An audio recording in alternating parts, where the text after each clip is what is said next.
It's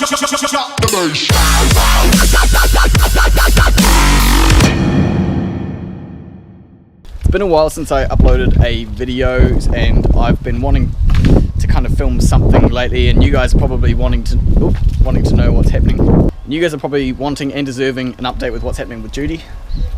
Progress has not stopped, it's just slowed because I've been actually had stuff to do at work, and so the deal with working on Judy is that I can do it in the spare time that I have at work when I'm not working on customers' cars, which I'm really lucky for. I don't mind the fact that I can't work on it, you know, non-stop, because I do like to space things out anyway. But basically I just want to make you guys a quick update video because there's three sort of things I just want to talk about and to fill in the gap between now and when I actually do some more install work in the future, because I'm not sure when that's going to be, but I have got a bit going on at work at the moment, so you have to just bear with me. First thing I just want to quickly update you about was today. Today I went around town, well, I only had to go to one place, and I managed, sorry about that, the SD card just filled up because I forgot to empty it earlier. I managed to get some acrylic for both sides of my amp and crossover racks. The reason it looks all cloudy at the moment is because it's still got the peel off top and bottom layers of plastic protectant stuff on it. I'm going to peel those off right at the very end when it's all finally finished and ready to reveal. Even though you guys are watching me along the way, I kind of want to have a moment when everything is done and I can have it all looking shiny and perfect, so I'll peel those off when it gets closer to that time, but at the moment it's just looking a bit cloudy because of that. But yeah, so this piece of acrylic, I just found a plastics place in town, went around and spoke to them, and they were really, really nice. They cut the pieces to size to me and just gave them to me for free. So if you're in Christchurch, head to B&T Plastics if you need any acrylic or plasticky sort of stuff like that, because they were really, really nice and helped me out and gave me the bits of plastic cut to the right size for free. So they're awesome. B&T Plastics in Sydenham, Christchurch. So yeah, I got one for this side. It's pretty much pressure fitted in there, and then from the back side I've just used a few dabs of super glue to hold it there. It's really not going anywhere. It looks alright. It's not sitting against the amp, so that's good. Here's the one on the crossover side. Okay, so yeah, this one you can just see the focal through there. That side has like writing on its protective film. It has protective film on both sides of this still, that's why you can't see through it. So that's the first update. I just wanted to let you know I've got the acrylic. The next step is going to be putting the red LEDs in there, and definitely some fans or something down here by the amp, because oh god, it's actually gotten so warm at one point that the heat has come up through there and warped my mat a wee bit, which is a wee bit concerning. So I definitely have to do something about fans before I ever demo it again. I haven't cranked it up that loud yet. I haven't even set the gains on the amp yet. I'm waiting to make a video about that when I get some spare time. I was going to actually do it last weekend, but it rained all weekend, and there's nothing more miserable than making videos outside in the rain. So I definitely need to get some fans for that. The red LEDs, and then once that's done, the boot is finished. I can peel off the pieces of protectant, vacuum it all, and it'll be all shiny and ready to present and take photos of.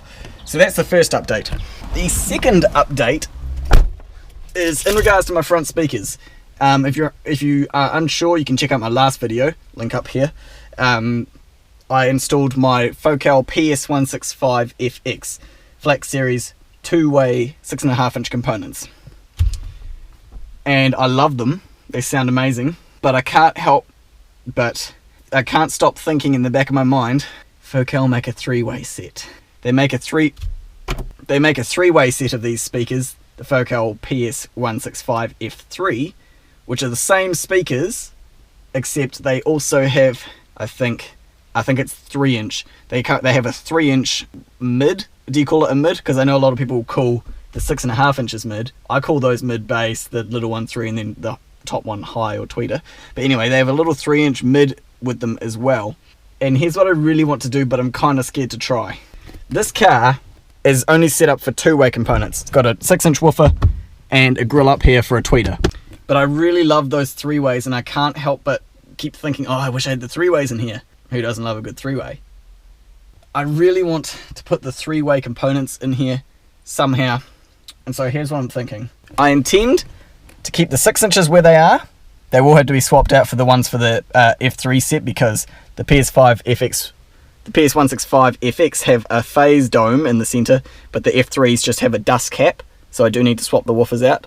For the time being, I'm just going to keep this set of speakers in here, and I'm not thrashing them, I'm just treating them nicely. They're still in the wear-in period anyway, so I'm just keeping them as they are. But I want to, at some point soon, upgrade to the F3s, if I can. So the plan is 6.5 inches in the door, obviously. On the dash, where these grills are facing the windscreen, I want to put the mid-ranges, i.e. the 3-inch speakers, under these. And then the tweeters, I want to, if I can, because I don't feel like I have the skill. That, by the way, is like the size of the mid. Yeah, it's like a 3-inch woofer. That should fit under there. Yeah, that'll fit under there. So that's where I want to put those. The tweeters, I have on the doors these triangle pods things here, which obviously just pop off like that. What I want to do is have the tweeters. Sorry, I don't have one of the cups. I did used to keep one of the cups in the glove box there, but I've left it at work from today working on it. Here's a grill for one of the tweeters. So what I want to do is have the tweeters in some custom made tweeter pods, still really unsure what material, mounted on these triangle pod things here in the door. Make up basically like a fiberglass tweeter pod, with this tweeter here facing directly at me on axis, and the same on that side, but also on axis for the driver. So they'll be asymmetric, they won't match each other, but on both sides the tweeter will be pointing directly at the driver. Because if there's one person you can always guarantee is going to be listening to the music in the car, it's the driver. Doesn't matter as much the quality of the sound over on the passenger side. Jess likes good sound quality, but I like it better. And if I want to demo it to anyone, I just make them sit in this seat. Back to what I'm saying. The reason I'm hesitant is because I'm an installer prominently. I'm not the best fabricator. Like, I do make the custom things here and there, but like, I can make stuff. I'm just really not good at making it pretty. And I've never actually hands-on worked with fiberglass. I've done a wee tiny bit of body filler in the past. Nothing intricate though. I hate sanding, and I know there's going to be a lot of that to come, so I'm just going to have to fucking nut up and do it. But I do hate sanding. That's what I want to do.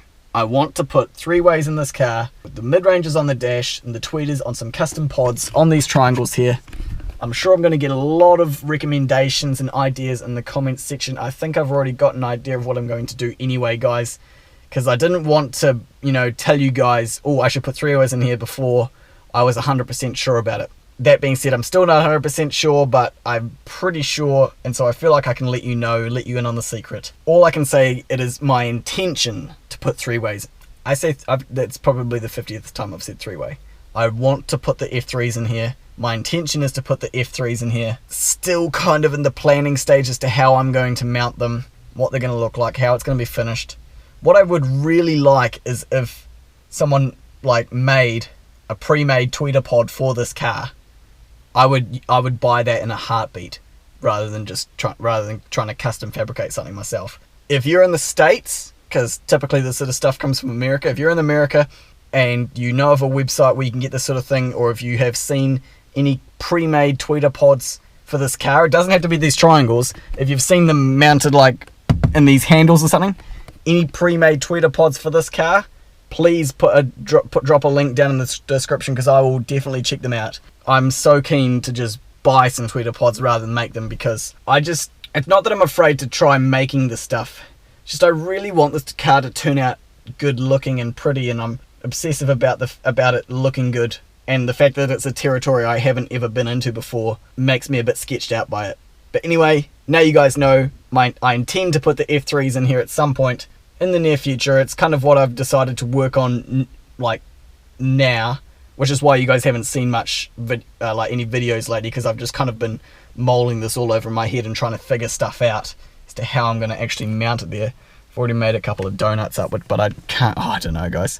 But yeah, that's that. On to update number 3. Also, whoever it was that made the comment, make the red LEDs around the amplifiers turn on when the boot is opened. You're a genius. That's exactly what I'm going to do. They don't need to be on any other time. In fact, I could just hook them up to permanent, so that when I open the boot, even if the car isn't on, they still turn on.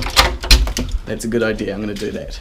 So thank you for that idea. So you guys, I do take your comments into account. If you've got a good idea, drop it in the comments. I will check it out. It may not be what I'm after right now, but sometimes your ideas get through. Every now and again, Doug Bernard listens to his, what the fuck are you up to, Poe? So the third update is to do with the subwoofer. Rockford Fosgate T1S112 and this box. GoPro gear.